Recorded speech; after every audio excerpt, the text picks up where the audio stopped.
Maeneo ya Kisumu hapa tumekuja sasa kuzungumza na wananchi au wakazi wa maeneo haya. Tunatambua kwamba leo hii ni ile siku ambayo ilikuwa ikisubiriwa.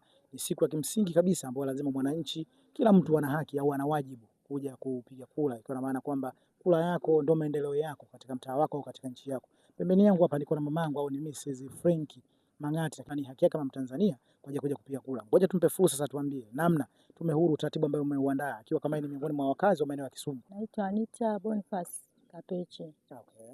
Ni mkazi wa Kisumu, nimekuja kutimiza haki yangu ya kikatiba ya kupiga kura kwa viongozi wangu kama ilivyoamuliwa. Kila baada ya miaka 5 tunapiga kura kuwachagua viongozi wa nchi yetu. Okay. Nami nimetimiza haki hiyo kuja kupiga kura ikiwa ni haki yangu.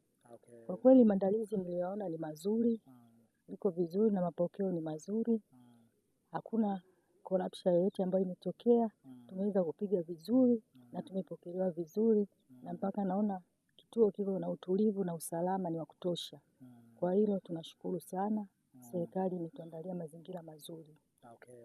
Nadhani wengi ambao wanakutazama sasa hizi wanafahamu kama wewe ni mke sasa wa mgombea udiwani katika kata ya Pugu. Nataka utuambie sasa, endapo sasa wananchi wakazi wa Pugu au wakazi wa maeneo haya wakienda kumpa ridhaa mume wako au bibi wako, una kipi cha kwenda kumshauri mume wako wakati huo sasa anaenda kuwatumikia wakazi wa maeneo ya Pugu hususan katika maeneo haya ya Kisumu? Natumaini uongozi unatoka kwa Mungu. Natumaini yale yote aliyoahidi kwa msaada wa Mungu atakwenda kuyatenda.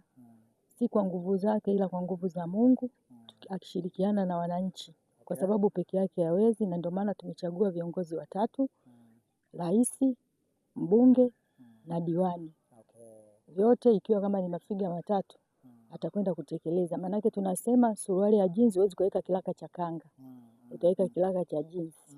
Kwa hiyo tayari uongozi umekwisha kukamilika ambao tunautegemea, tunamuomba Mungu tu aongoze salama. Okay, naomba sasa tuambie nini rai yako kwa wakazi wa Kisumu, wakazi wa maeneo haya ambao bado hawajafika katika viwanja hivi?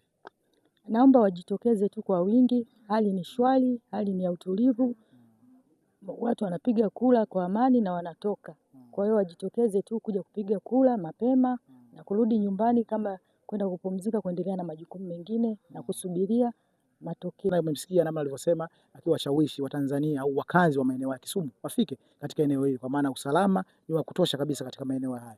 Kwa hiyo ambaye bado hujafika maeneo haya tunakuomba uzidi kusogea kwa sababu hii ni haki yako kimsingi au ni haki yako kikatiba kwa sababu kura yako ni maendeleo yako katika mtaa wako katika nchi yako. Mamangu, shukrani sana, lakini pia naomba nikutakie kila la heri. Asante, shukrani.